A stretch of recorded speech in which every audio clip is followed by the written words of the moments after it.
Това е най-високата сграда в света – Бурдж Халифа в Дубай. Висока е 828 метра и има общо 162 етажа. Ако някой скочи от върха на колата, ще му отнеме 2 минути, за да се приземи. Бурдж Халифа е струвала 1,5 милиарда долара и е използвала 330 000 кубически метра бетон, 62 000 тона стомана и 142 000 квадратни метра стъкло.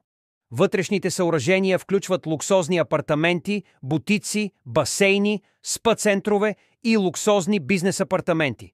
За построяването на Бурдж Халифа са били необходими 120 000 работници и 20 милиона часа.